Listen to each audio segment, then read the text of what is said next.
Okay, last time we were here, we watched volume 1 and it was pretty good. I ain't gonna lie to you, it was very, very excellent. Hi, by the way, name is Tribe Loui.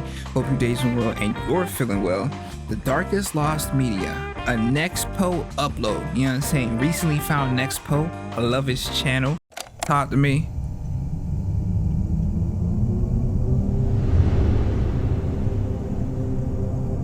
Yo, viewer discretion on the gang.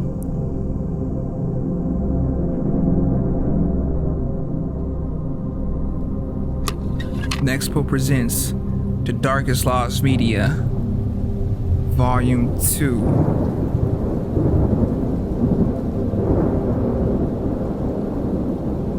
I'm actually kind of excited. This feels like a movie, bro.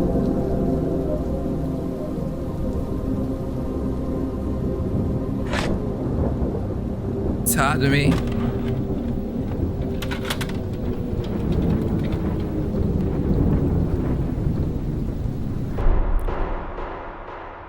Hey, I'm liking the sound.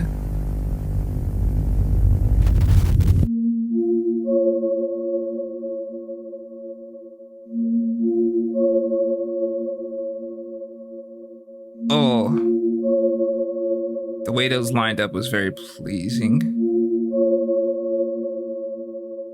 There's something about lost media that's so incredibly unsettling.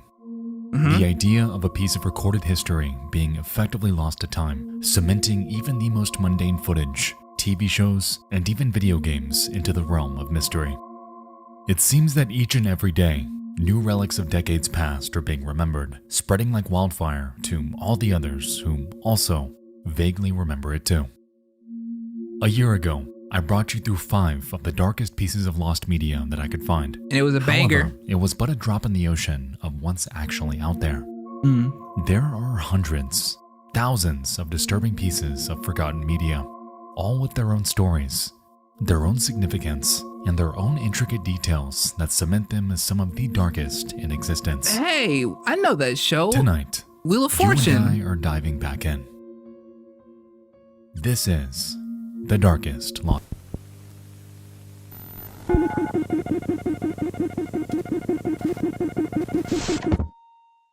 Yo, this is a great channel, I ain't gonna lie. Tape 1. 3 Mile Monster.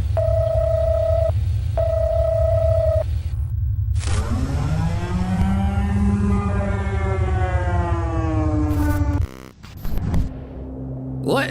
Oof. It's the 31st of May 2013, and the town of Reno, Oklahoma. Oh my God, I was there. Is silent. What you mean it's silent? It's a Friday like any other, except for a small problem. Hello? God dang. Tornado? National Weather Service in Norman has issued a tornado warning for southwestern Oklahoma County in central Oklahoma, southeastern Canadian County in central Oklahoma, until 7 p.m. Central Daylight Time. At 6:23 p.m. Central Daylight Time, National Weather Service... What's wrong with that message? As the early evening approaches, alerts ring in about a potential multiple vortex tornado that may touch down in the area. Multiple It's vortex? something meteorologists haven't seen before. It's unprecedented. It's different. At 6:03 p.m., an EF3 monster in Oklahoma. EF3? Is that the category Rapidly, it swells in size, becoming more violent by the minute. Oh God, bro, what? It mostly remains over open fields, a good thing for the neighboring towns and cities. However, for those with the passion for chasing supercells like this, the outcome was far more disastrous. I forgot people do chase. I ain't gonna lie. I respect it, but it's like, bro, well, you're chasing an actual tornado. Like, you're just gonna, what do you expect? You just want to see it? Like, do they just want to see it? Like, and record it and walk into it? Like, tornadoes are fascinating though, especially In the seeing them form. mid-2000s, a team of storm chasers going by the alias Twist X was formed under the Discovery Channel, headed by a man named Tim Samaras. I ain't gonna It lie. involved a group of 10 scientists with the goal of chasing and documenting the dynamics of various superstorms, utilizing numerous vehicles outfitted with weather probes. If you're a fan of the show Storm Chasers, then you've likely seen them in action, as they were heavily involved in seasons 3 through 5 around the turn of the decade. On the night of the El Reno tornado, Tim Samaras, along with 2 other members, a videographer named Paul Samaras and a meteorologist named Carl Young, were dispatched in one of the crew's Chevrolet Cobalts with the goal of deploying a weather drone in hopes of capturing atmospheric and seismic data. Ironically, being considered one of the safest storm chasers in the industry, Samaras was up for the task. And so, he and his crew decided to pursue the El Reno tornado, unaware of just how volatile it would soon become. I ain't gonna lie.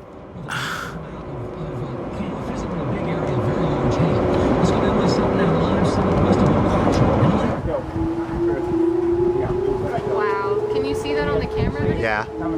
That's crazy. Come on. Everybody, you want to go after you guys? I can't even talk, bro.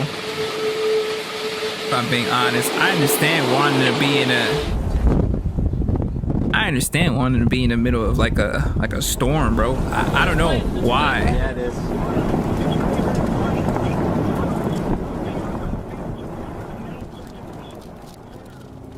Dang. You saw it form and then disperse? That's... As the minutes pass, the vortex rapidly changes direction. Whoa. It ramps up speed, and it grows to a size never before seen. Oh my God. At its widest, it attains a diameter of 2.6 miles, cementing it as the single largest tornado by surface area ever recorded. Regardless, the Twist X team approaches it with their plan of deploying that weather drone before getting out of there as fast as possible. They begin their drive towards a highway in hopes of heading south towards its direction. These people are built different, to their bro. surprise, the tornado rapidly and unexpectedly turns straight towards them. In the following minutes, they do everything they can to turn around, to get away from this beast of nature. However, before they know it, the storm overtakes them, leaving the 3 men helpless inside.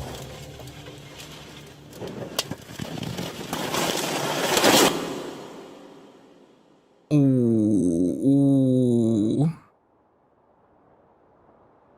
As the car is picked up, Carl and Paul are ejected from the vehicle, while Tim remains trapped inside. And with nowhere to turn during this entire ordeal, all 3 of them tragically lose their lives. Damn. Like, how are you supposed to fight back against a tornado, nigga? Like that, wow.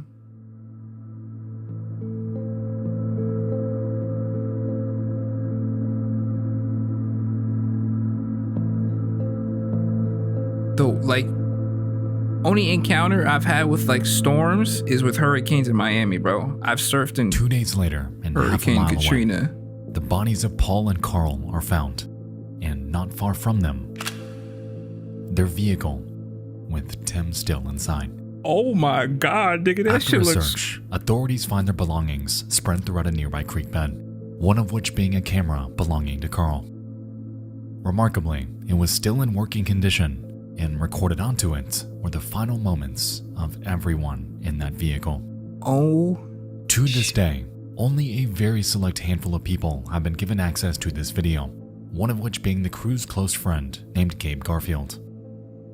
Since the incident, he's gone on record to state that while viewing it, he could hear Carl describe how, quote, eerily calm the air became around them in the moments prior to their death. Oh. Immediately after, Tim Samaras retorts, actually, I think we're in a bad spot. Before his final words, we're going to die, echo over and over through their radio. As far as it's known, this footage has never been released publicly, nor are there any plans to. Interestingly though, on YouTube, we're able to find a second-hand view of the TwistX team in the moments before the incident. However, as the worst of the storm approaches, they rapidly disappear in the distance as the El Reno tornado engulfs them.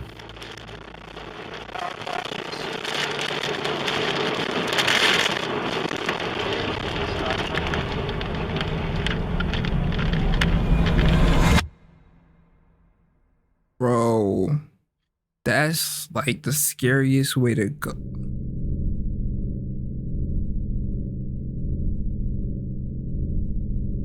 I was about to say, but it seemed like someone's coming this way though.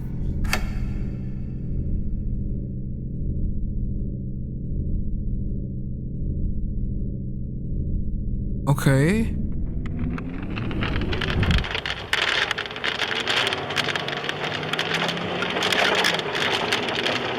So the team is going.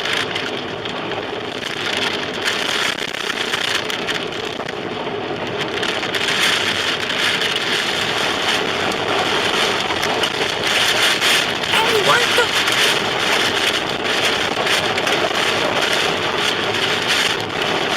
Hello, can you see like?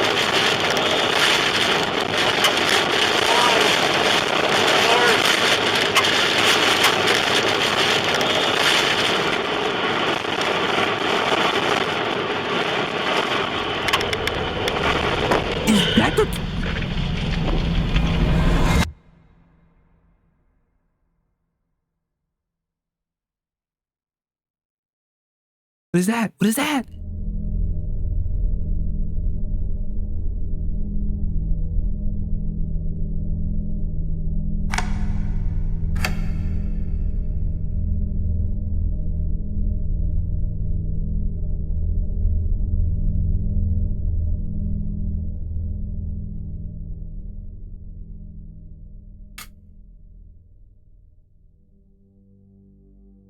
I ain't lying, bro. That's like this, like a tornado, bro. These got eaten up by a tornado. That's literally one of the worst.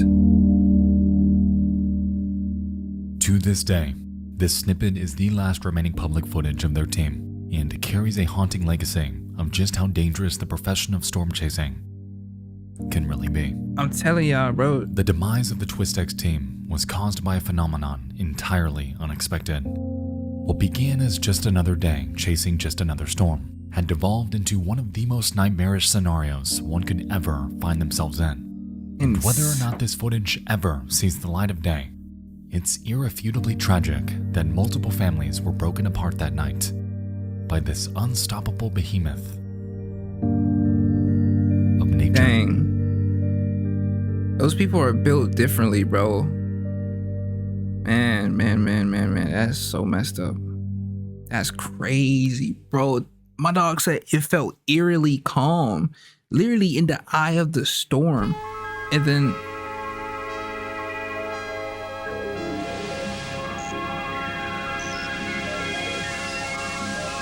hey, yo, I like the way he structures these videos, bro. Hello everyone. Oh my god! Today's video is actually sponsored by the lovely people over at Incogni. Hey, Hundreds of dude. thousands of Okay, tape 2. Bro. Death by tornado, probably one of the worst ways to go. Oh god.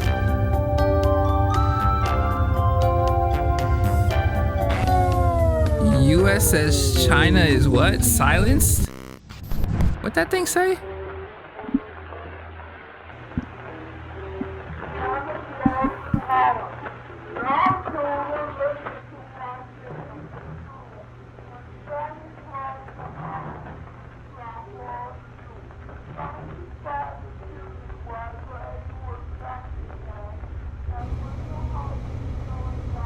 Bro, what are these shots? I like them, but they're like very unsettling. On the evening of March 9th, 2001, in I the guess small it's the whole village of point. Brandenburg, Germany. A Germany? man lies deceased in What? a bathtub. Damn, what? Why? He's been here for 3 hours and is lying in a pool of his own blood. Of his own His cause? reproductive organs are gone.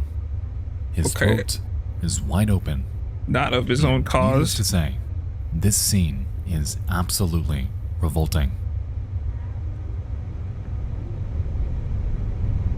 What? All right, talk to me, dude. Why? What happened? His reproductive organs are gone. Who took them?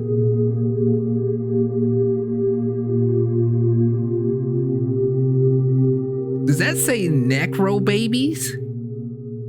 Appealing to some of the most depraved types of people out there were a myriad of websites centering on very specific fetishes and interests. And the one that rose to mainstream prominence during the early 2000s was named none other than Cannibal Cafe. It appealed to, well, cannibals, those who legitimately desired to consume other human beings. And what festered here was a cesspool of pedophilia and vorophilia that went unchecked for years. Of course, the website staunchly claims that everything posted here is all fantasy. But is it really? No. Like, what type In of early 2001, a Even man if it going by was, nothing more than Frankie makes numerous posts to the Cannibal Cafe. He's searching for what he calls a young slaughter boy and has a peculiar request. What is that? I'm searching for a young boy between 18 and 25 years old. If you have a normal body, I'll butcher you and eat your flesh. Is that supposed to be like what? It was what? a disturbingly What? simple, to-the-point inquiry. And this post sat here, floating in the vast ocean that is the internet, for days. What just happened?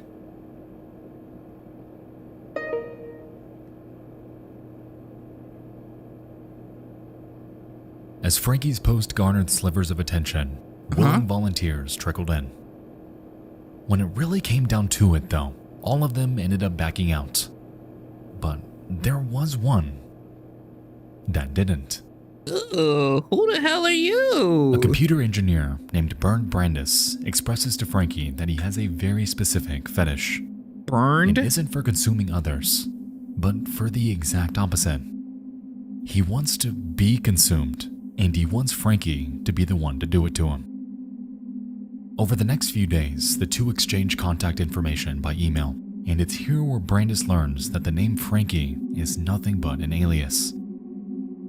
This man's real name is Armin Mivas, and he's ready to meet as soon as possible. All these niggas just look like they up to some shady nonsense, bro. Oh God, look at the way he just looking, bro. I literally just punch him off rip, both of them.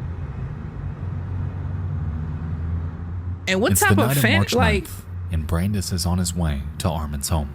who just wakes up and is like, It's unclear yeah, what exactly is on his mind. I want to be and put in if a he pot. even knows what's coming. However, after arriving at his residence, Brandis opens with an interesting request. What? What's the request? What's the request? Sorry, I'm getting impatient. But like, hello? Oh.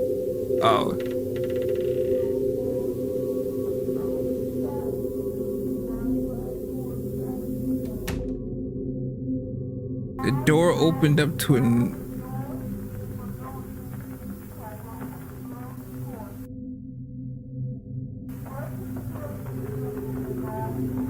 Where are these shots coming from? Like, what am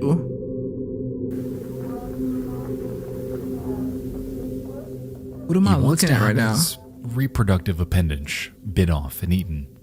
And so, complying, Mivas gives his wish a try, however is unsuccessful due to its chewiness. Resultingly, he cuts it off and throws it in a frying pan with various marinades and seasonings. However, after all of his effort, ends up burning it to the point where it's entirely inedible.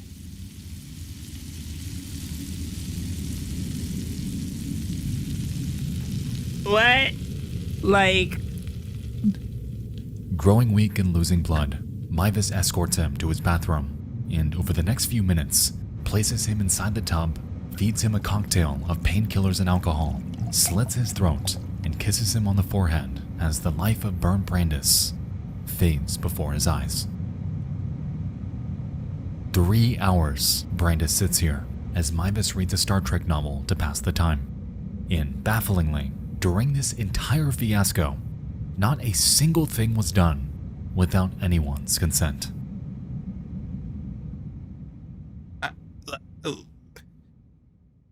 So does he go, he still goes to jail, right? Like, you can't, he literally ate his, oh wow.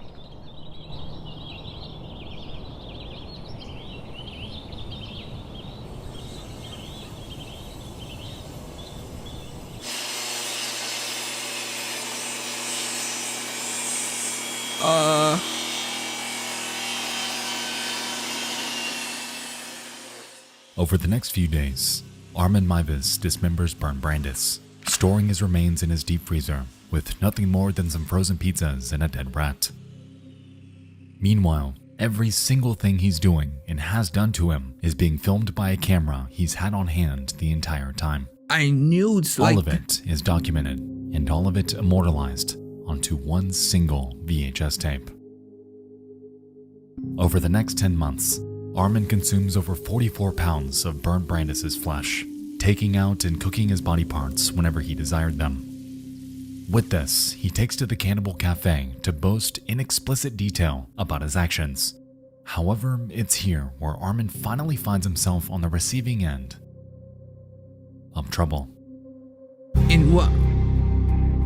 Like legal trouble, right? By December of 2002, another member of the Cannibal Cafe reports numerous, explicitly detailed posts by Frankie to authorities, prompting a raid of his home. There, police discover numerous body parts in a single 4-hour videotape depicting the murder and dismemberment of Bernd Brandis. Kill him! Because of their discovery, Armin Mybus was immediately apprehended. However, his charges were some that authorities had no specific laws on prosecuting. That's what I'm saying, like... Bernd Brandis, throughout this entire ordeal, was willing, which only brought considerable confusion and media attention to this case. How you charge that? Nevertheless, Armin Mybus ended up with a conviction of murder and claimed that he did it out of sexual gratification. Today, he remains incarcerated in Frankfurt, Germany. Why is head shaped like that? The rest of his life remain behind bars. Oh, blot tiki head looking at, like, what? You're ugly. And I'm happy that he, like, that's so weird, bro. Both of them, I ain't gonna lie. I'm sad that the dude died, but at the same time, he literally offered himself up to be eaten. Like, he wanted that to happen to him. The tape that Armin filmed during his night with Bernd Brandis has never seen the light of day outside the courtroom during his trial. I ain't trying to see another man Considered to be too gruesome to show to the general public, the world is left to speculate on its contents, filling in the blanks from the official story given during his testimony. Well, it seems like there's a lot of context to fill in. I don't quite know how to feel about this entire dilemma, as Bernd Brandis wanted all of this. Yeah, like... He wasn't murdered against his will, but he was still murdered. True. Nevertheless, Armin Mybus is a depraved man. Oh God, a man who created a situation that never should have happened. Yeah. And because of his actions on that fateful night, one of the darkest lost media cases out there, needlessly, was born. I must say that you didn't end the sentence like on something that sounded like a period, but you ended it good. That was a good sentence right there. What am I? I'm ranking sentences now. Tape 3. I ain't gonna lie, bro. These are good. These are very good so far. The first one was a tornado. Second one was death by willingness.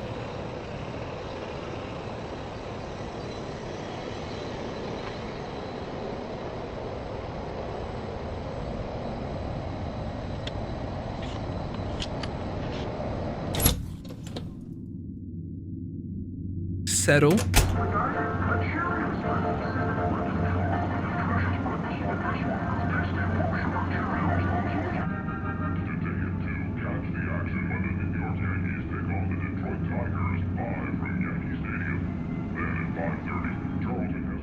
It's late at night, and 18-year-old Kathleen Allen and her boyfriend Michael Carroll are spending time in a motel room in which they're living.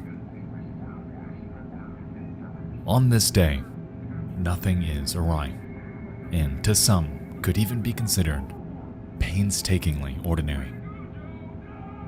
At 10 p.m., Michael vaguely claims that he has to go do something and leaves after assuring her that he'd return in the morning.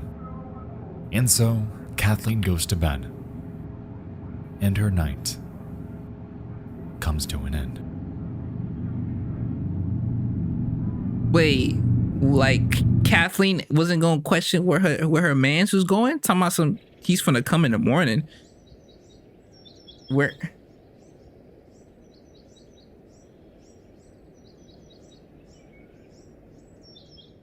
It's morning, Okay. and Michael Carroll is nowhere to be found. Ooh. Regardless, Kathleen doesn't think too much of it and goes about her life and work as usual. Why did 3 she? days later, while at work, however, she receives a Did she not like him or something? Why did she not think nothing of it? Hello?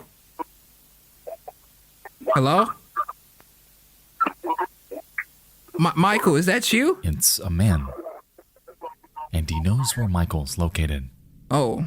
He claims that he was involved in a shooting Whoa. and wouldn't be coming home. Shocked, Kathleen informs her boss that she needs to leave, and given the circumstances, she's given permission to do so. Okay. A few moments later, she's seen running out into the parking lot, where a bearded man approaches her. The two reportedly engage in conversation before she ends up jumping in his car. Soon after, the man joins her in the vehicle, and it speeds off, never to be seen again. Colleen was never seen again? Did she get into the trunk of his car, bro? This is the last time that Kathleen Allen was ever seen in public alive. Oh, my fault. Her name is Kathleen. Oh my gosh. What happened?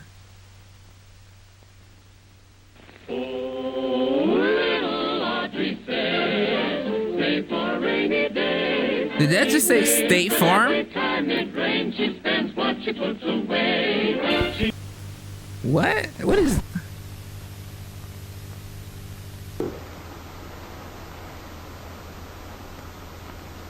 What is that?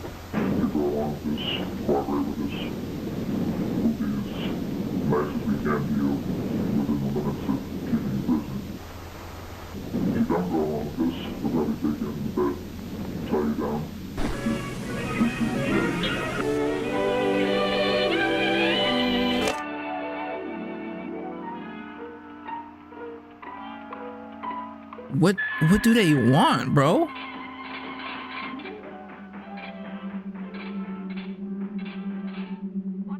On October 29th, 1945, a man named Leonard Lake was born in San Francisco, California. Okay. Being regarded a bright kid, his early years were relatively unsuspecting. When he turned 6 years old, however, his parents had separated, to which Lake and his siblings would move in with their grandmother. Bizarrely, Lake began to exhibit disturbing habits. Like, On don't tell me. numerous occasions, he was caught photographing his sisters nude. He'd collect mice and dissolve them in chemicals, and he'd extort his siblings into performing sexual acts, all of which was condoned by his grandmother with not a single shred of effort to put a stop to it. Bro, it always Needless the to say, parents or the Lake hailed from a caretakers. broken home, something that only catalyzed his morbid fascinations. However, because they were left unchecked and often encouraged, Leonard Lake's life would only spiral further and further as time began to overtake him. Bro, it's literally always, it starts with the parents or caretakers, bro. If they're not doing the right things, it's just gonna lead to a broken jit.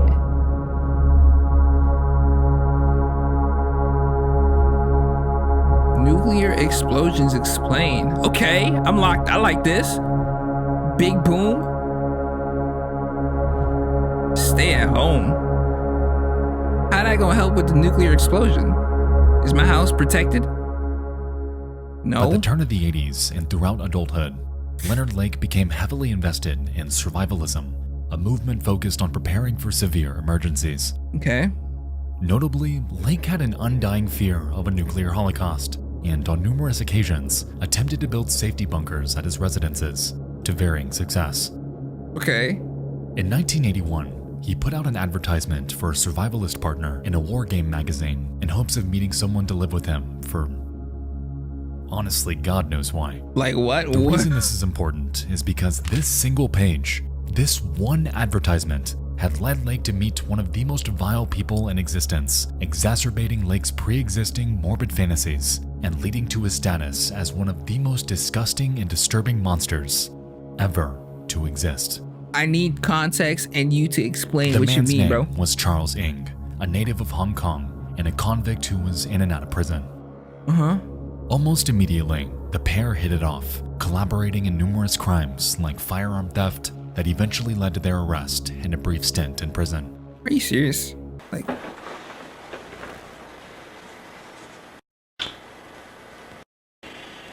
Good evening. yo, It's a Sunday on October 22nd, 23rd, something like that. Very close to my 38th birthday. dang. You kind of old, bro. And I'm starting this tape without script or without any real organization of what I want to say. You need to, like, This tape, what you're hearing now, is get a going to haircut. be the lead-in of the various phases of construction of a building, which hopefully will be the first of a series of underground buildings. The main emphasis of the building, the whole justification for its expense and its effort, will be a hidden portion of it, a secret room, if we can call it that, that will house a cell, a jail cell, if you will. And the purpose of that cell, and the main purpose, hence, of the building, will be the imprisonment of a young lady who probably at this moment is unknown to me. What I want is an off-the-shelf sex partner. I want to be able to use a woman whenever and however I want. What? And when I'm tired or satiated or bored or not interested, I simply want to put her away, lock her up in a little room, get her out of my sight, out of my life. Bro. The advantages of such a situation are, of course, obvious and even beyond sexual. What do you mean, of course, Such a woman. obvious? It's not Totally obvious to me. enslaved. Would be useful for the mundane chores that I have to do, but I'm not particularly interested in doing.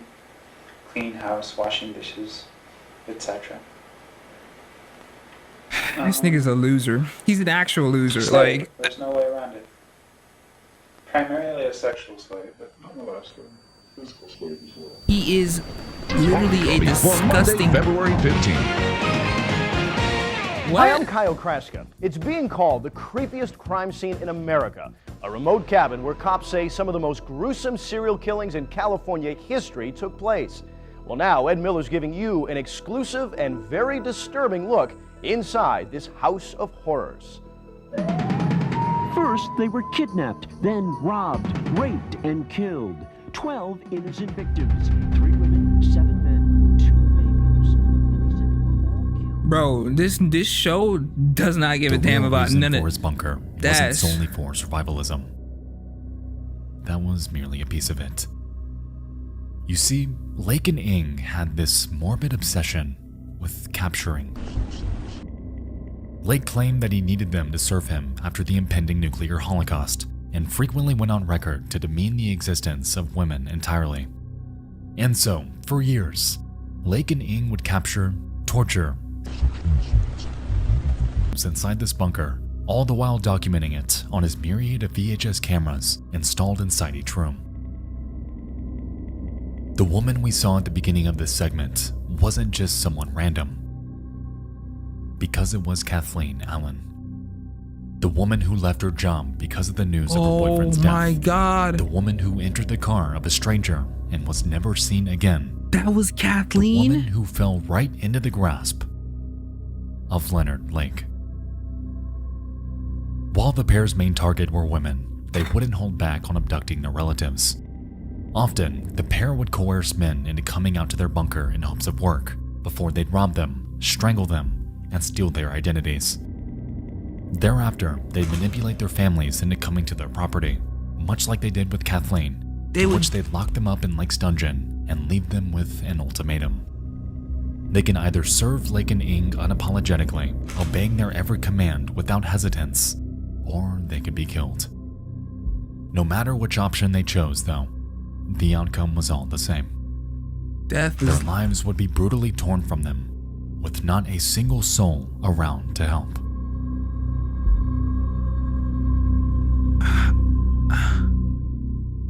I ain't gonna lie, bro. It makes no sense for someone's brain. Maybe it's because my brain literally can't even fathom doing that to another person, bro.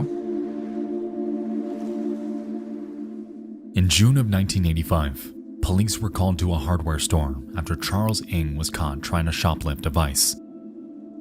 After catching wind of the situation, Lake rushed there himself in hopes of paying for it.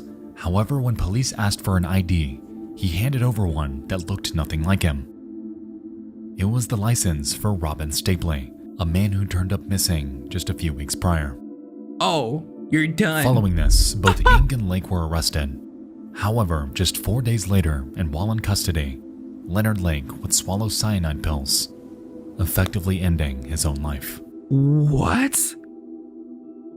Upon searching Lake's property, authorities discovered multiple vehicles belonging to their numerous victims, along with a makeshift burial site near their compound. Inside of it, they unearthed 40 pounds of crushed human bone fragments coming from what they believed to be the remains of at least 11 bodies. Oh my... Inside the bunker, they find a treasure map leading to 2 buckets containing various IDs and personal belongings, and a myriad of VHS tapes depicting the torture and murder of their victims. To say that their discovery was grim is a criminal understatement, as the breadth of their crimes simply cannot be summarized in writing. Like, imagine being a police officer The during scene, this, bro. surreal, and the content on those VHS tapes, indescribably worse. Today, Charles Ing is still alive, serving his life sentence in the San Quentin State Prison. They should have been killed, that Given nigga. his What? court verdict being 12 counts of first-degree murder, it's undeniable that this man will never again see the light of day. Why are we keeping him alive? He's The literally crimes pointless. that he and Leonard Lake committed are some of the worst in history, and the Honestly. fact that they videotaped it adds that extra layer of repulsion. That's what I'm... He did To not this care. day, the tapes filmed by Charles Ing and Leonard Lake are sealed away, with no plans to ever be released. However, considering the content presumed to be on them, it's safe to say that some things are better off lost. Yeah. My dog literally sat there and said he just wants to use and then put her away. Is insane. It's insanity. It's literally insanity, bro. It's that haircut. That's what it is. There's no reason why a man should have this much baldness and then mad hair on the sides. You're like, you have to be like unhinged.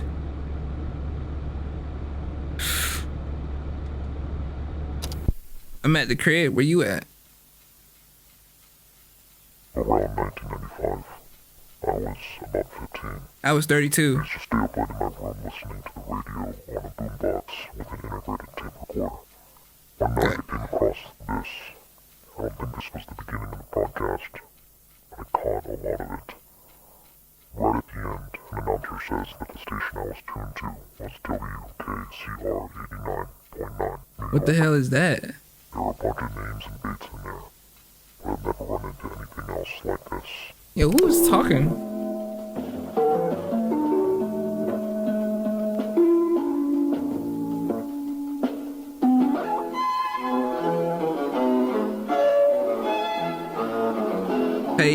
Hey. Yeah.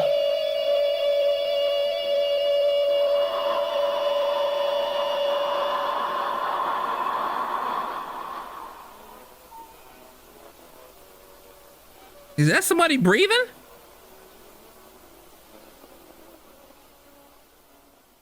Okay, it wasn't.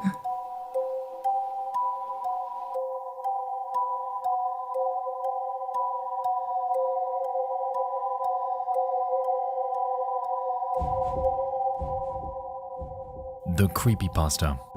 Huh? A relic I've of a heard of- bygone era in internet history. I've heard of creepypasta. The induction for many of us to online horror. Suicide Mouse, Been Drowned, Slenderman, and Sad Satan are among some of the most notorious online horror stories in existence.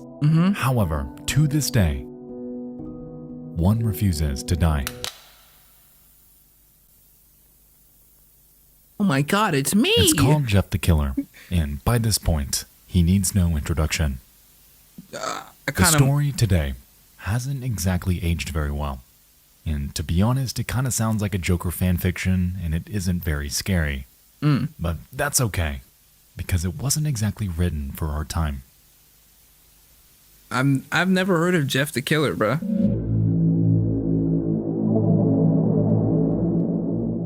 Now, Jeff the Killer's certainly a tale that's past its time, yet it stands as somewhat of a cornerstone of online history. Dang. Contrary to all the effort put into the story, however, it's safe to say that the uncanniness of the image accompanying it was the major catalyst for its popularity online. All across the early 2010s, the image was shared like wildfire, though what most were unaware of was that it had coincidentally found itself caught in a web of both controversy and enduring mystery. Okay. And it was all based around one simple question. Who is that in the image?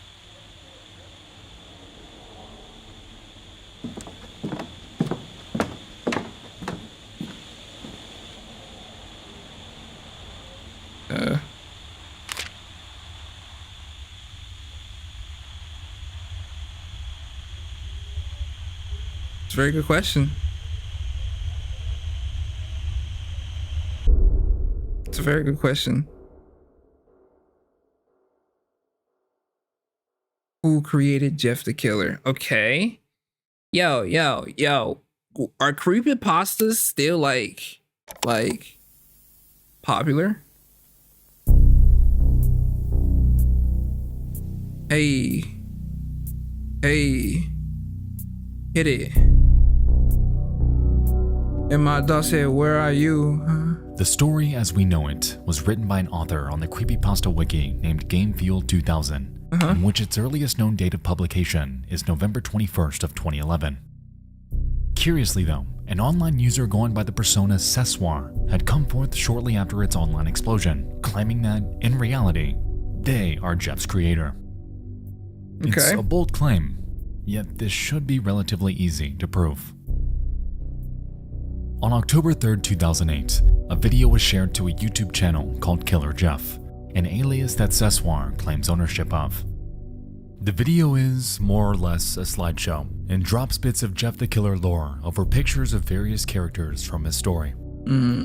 Interestingly, this upload was accompanied by a story on Newgrounds, where the same user made a post on August 10th of that same year. The story of old Jeffy. He enjoys horror such as ghost stories or slasher films. Have you ever met him in person? This man is what other people call bizarre. He's like a Bloody Mary game, except you must perform it in the closet, turn off all the lights, and sit down cross-legged while repeating this saying 3 times while turning your head back and forth. He's in here with me. After the saying, close your eyes and call out the name Jeff. What? He'll appear by putting his face right up to you and proceed to yell and try to chant harm at you. To make him stop is to stand there and compliment him, and not doing so will result in a nightmarish But he field looks trip. horrifying though. Okay, so there we have it. Sessoir is the creator of Jeff the Killer, as they bear proof of the earliest rendition of utilizing both his name and image. With this in mind, surely they should have that picture unedited, right? Yeah, that's a very good point. But do they? And you're not gonna answer the question. You're gonna wait.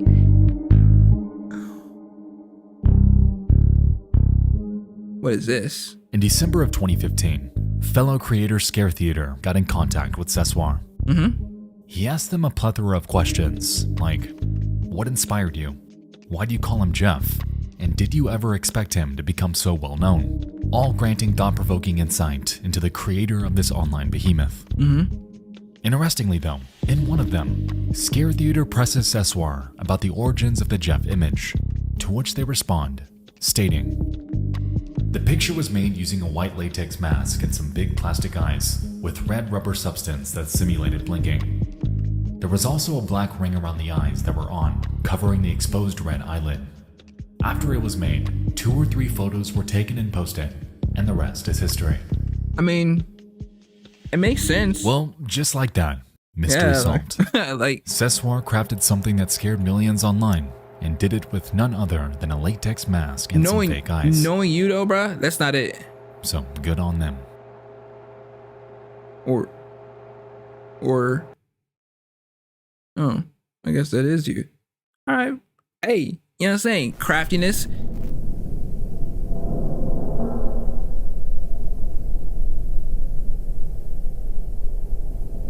Hello?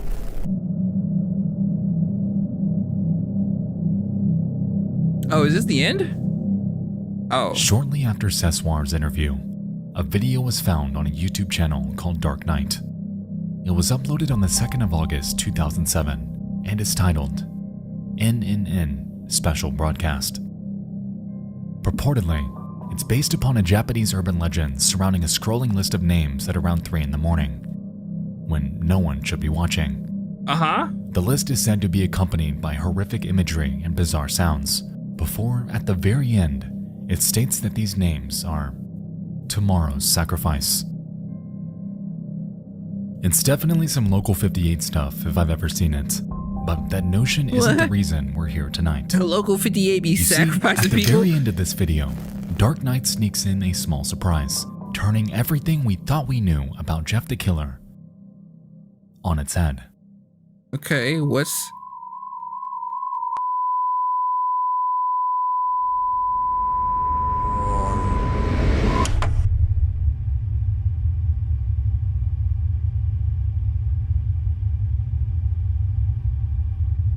Whoa.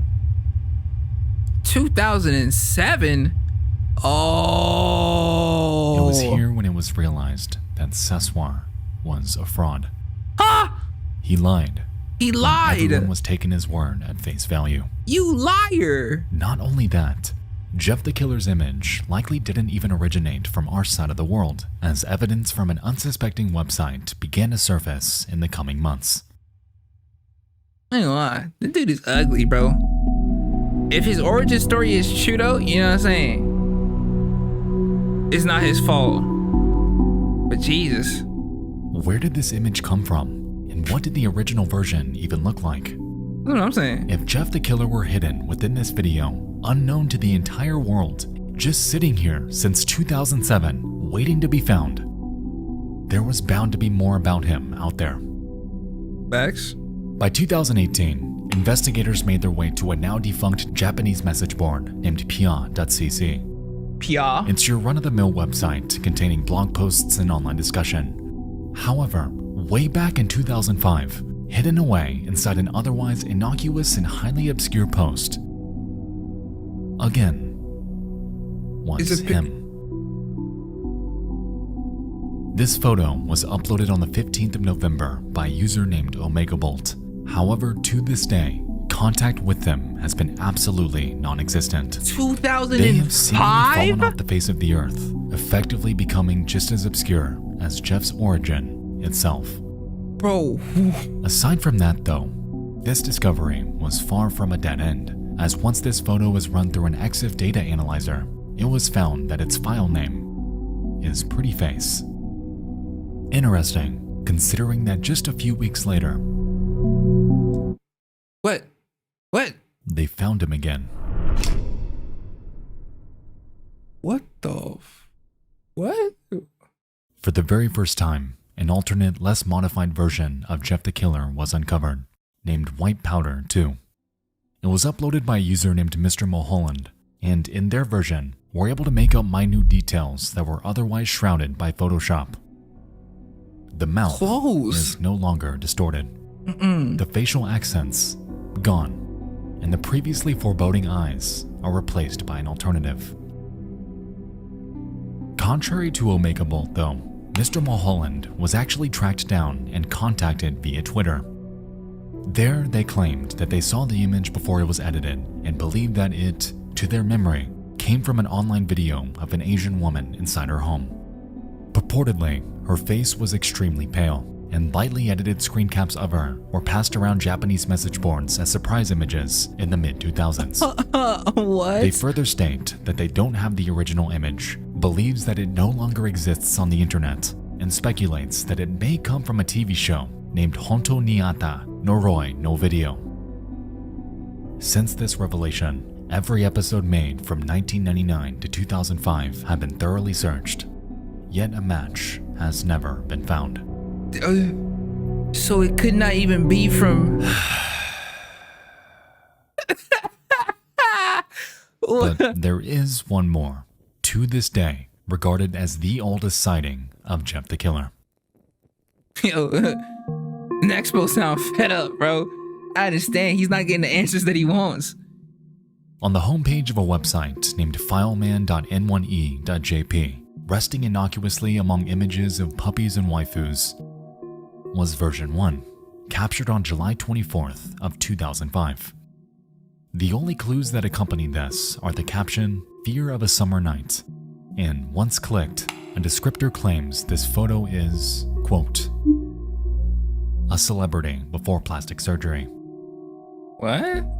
Aside from this, no further context is given. But the category it's under is scared. To be honest, we could do this all day, because since the hunt began, there have been hundreds of sightings of Jeff the Killer online, all predating Sessoir's original story. Oh my gosh, Over the years, bro. there have been quite a handful of original image contenders that have gained considerable traction, most notably with the widespread hoax involving a woman who doesn't even exist. It's safe to say that this surge has had its fair share of controversy, yet that hasn't slowed the decade-long resilience of those trying to investigate this. This is one of the longest-running internet mysteries of all time, and if I'm being honest, it may never find a resolution. I don't think it will, bro. Other versions of Jeff are discovered, yet they bear more edits than version 1. Rumors circulate about it being a photo in a set of 3, yet no proof has ever surfaced. And almost daily, those with too much free time are creating their own version of the original image and are touting it as the real thing. Sometimes the existence of an enduring mystery brings life enduring fascination. There's something hauntingly captivating about topics that seem unsolvable, especially Facts. in the modern day. Facts. In a perfect world, the existence of the internet should mark the death of all things mysterious, as at a moment's notice, every action taking place on this earth theoretically should have some sort of readily accessible answer. I'm glad that's not the case though. Me too. As Jeff the Killer has given the modern internet just that small hint of mystifying intrigue. Bro, mystery. And it's based around a question so simple. It's quite literally the product of someone who knows someone who knows someone who took this photo. Like, Yet they, to this day, have never come forward. Maybe it's a language barrier. Perhaps they've passed away.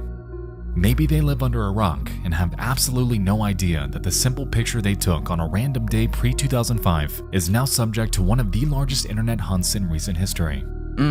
Regardless of where this person is, Jeff the Killer in some capacity has stood the test of time, and whether his identity is ever actually found, he will forever remain embedded within online conversation, always regarded an enigmatic paradox, effectively immortalized as one of the most recognizable yet completely unknown internet urban legends ever to exist. from 2005 to 2023.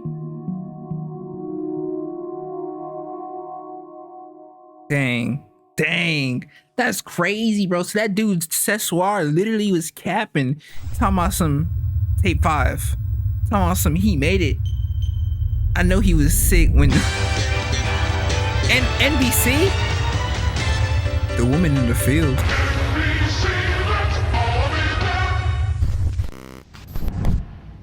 Say what now? Damn!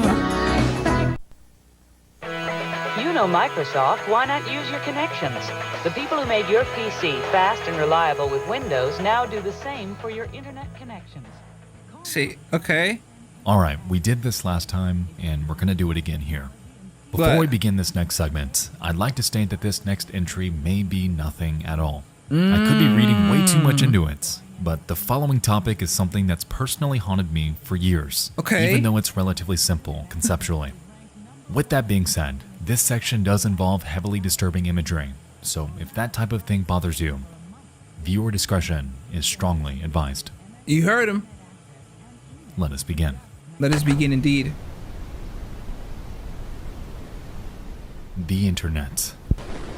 One of the scariest places ever. Oh God.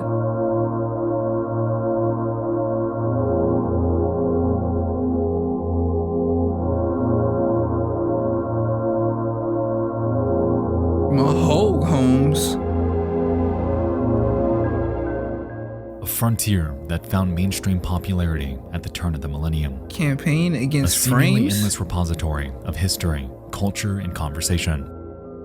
Throughout the years, the rise of the internet has given the world an outlet for expression, a vehicle for humor, and so a little-known phenomenon known as the meme was born. This is not the best way to eat a cupcake. I just found this out. You take the bottom part, put it on top. There's so much icing, bro. You don't get messy. It's so much better. What the? Yo.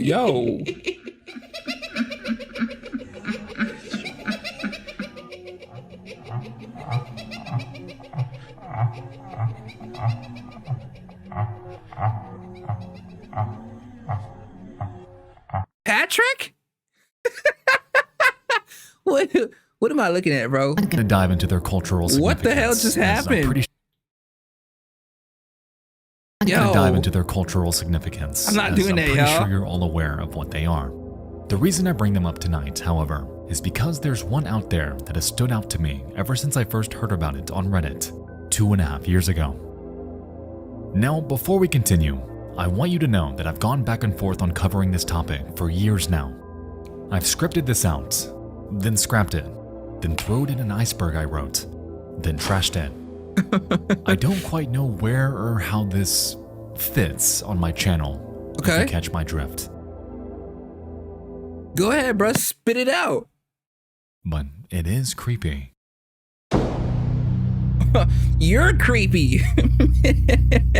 You're good at being creepy, bro, and building up anticipation. October 26th of 2020. Uh-huh. I believe this popular meme is an image from a snuff film. Hopefully you guys can prove me wrong. Hello there. Please let me know if this isn't the right place to post this. I've seen this meme being posted around for quite a long time, usually with drinking related titles, as if the person lying on the grass is just blacked out drunk. Now, I'll never forget a video I saw on the deep web about 8 years ago that showed two Russian guys messing around with the body of a woman, inserting a kitchen knife on her face, and other terribly atrocious things, all while talking and laughing. Whenever I see this meme, I think of this video, and after taking a good look at the picture, I believe it can actually be a frame from it. The video takes place in a very similar setting, the concrete well and the grass surrounding it. However, it could very well be that I'm misremembering it. The questions I'm left with are, does anybody know about the origin of this photo? Is there anyone here who's familiar with the clip I've talked about? And if so, could this be from it? I definitely don't remember well enough to be sure whether it's the same or not. I know I could just check it out myself, but I'm committed to never searching for this kind of content again. Yeah, bro, I hope some of you guys can help with this. Thank you. Okay, so he thinks it's a picture or a scene from this video that he watched. Shout out to the days when you said you were at a sleepover, but you were actually dying in a field from alcohol poisoning. Huh? This is the image.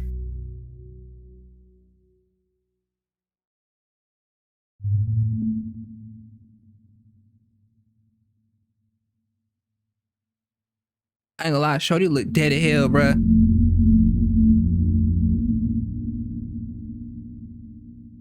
You know, like, I mean, she could be alcoholically slumped, but she looked more like a year ago, I discussed a similar mystery in a segment about Corey Feldman. Yes, and I remember. The very same day my video went public, you guys were able to dig up its source. Because of this, I've decided to quit sitting on this one, because this one photo has legitimately bothered me from the first moment I saw it. As we can see, we have what appears to be a person with white hair lying face down in a field of tall grass. They're draped in a large long-sleeve shirt, dark blue jeans, and boots. Their body lies in a fashion that appears limp, and this entire image is engulfed in VHS degradation, implying that it came from some sort of old video. To their left appears to be a concrete pad, and on top of it seems to be some sort of metallic object. Aside from this, there are no further identifying features in this photo. No age range, no location, no reference for height, not even confirmation that this person is alive. At all. I don't think she is, cuz, like... First searching this meme brings up a whole lot of nothing, besides the fact that the earliest archived version of it came from a Blogspot post in 2016. It also seemed to be copied from another source, as compression artifacts are present, even on this image from nearly a decade ago. Reverse searching the photo itself gives us more of the same. However, upon pivoting to Yandex, I did discover an interesting trend. Yandex? What the hell is Yandex? Wait, what trend did you discover that was interesting, Nexpo? Nexpo?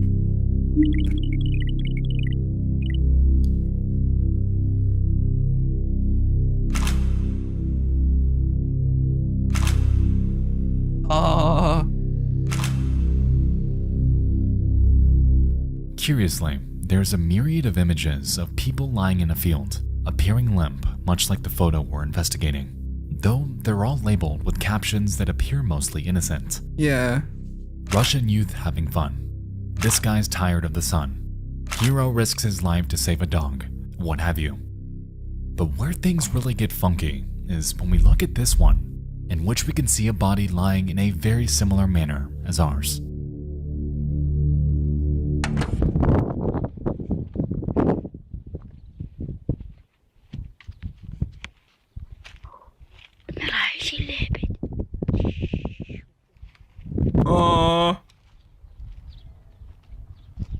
I'm not seeing no movement of the chest or stomach area. There's no further context to this video aside from its title, which translates to Dying Swan, and there are no other relevant videos on their channel. What? What did he throw at him? The reason I bring this up is because, out of context, this image looks just as haunting as ours. However, it appears to be nothing more than a screen grab from an old, obscure prank. I'm not saying that this image is something just as lighthearted. However, the possibility's there. Okay. So where is this image from? And what's its context? How did this end up in a meme throughout the mid-2010s? And who created it? These are the questions that have bothered me for nearly 3 years now. I ain't never seen that This is image where before. I need your help to figure this out. Okay. Who is the woman in the field? Alright. Also, after looking at the picture more thoroughly, the woman could not even be a woman. If you look closely, there's a possibility that this person could have a bag over their head, explaining maybe the lack of blood. Also, there is a rope or string being draped across her that kind of blends into her blouse. About the rock beside her, to me, it looks like it could be where a sewer entrance was put raised up a bit because of the unkept grass. Yes! Actually, yes, I thought that was, you know, like one of them sewer things that they put in the middle of fields and stuff. Hold on. Is there like a better picture? I ain't gonna lie, it do look like a bag, bro. And this does look like some type of sewer situation. I don't know, bro. Like, this is kind of crazy. I did some research, Nexpo. It might be a bag over her head. We're not too sure on. We ain't too sure on like, you feel me, who she is though. Tonight, you and I dove into 5 more of the darkest pieces of lost media I could find. We did do that. As we can say, there's no shortage of obscure, disturbing content like this. And I hope you all enjoyed this trip down the dark side of the internet as much as I enjoyed making it. It was definitely shocking. If you have any suggestions for future entries for this series, feel free to submit them at dtfaisubmissions@gmail.com. This was a fantastic video, bro. Thank you guys so much for watching. I'll see you in the next one. I love you all. I love you too, dude. Thank you for making. Oh, good. Yo, you be doing these. Oh my gosh. Oh my god. This video was fantastic, bro. I like how he, like when he asked the viewers to like help him find something, bro. That's funny because he's like really good at finding stuff himself, but he's like, you know what? I'm going to incorporate my audience into my channel. That's fire. That's really fire. This dude Nexpo seems like he puts a lot of work into these videos, and he seems like he enjoys making these videos. It's very hard to find a content creator that loves making something that they create. You can see it in how he presents the information and how detailed it is fire. Very, very fire. I like that. All right, enough of me. No, seriously, enough of me. Good day, good afternoon, good night, good evening, good morning, and most importantly, but unfortunately, goodbye. It's the end. Leave a like and share it to your friends and your kin. When I post a video, I'm gonna need y'all to attend. Thank you for the view, but I ain't done with you. 2023, I'm about to be Jordan with the flu. Yeah, join the tribe. Yeah, join the tribe. I'm gonna need y'all to subscribe.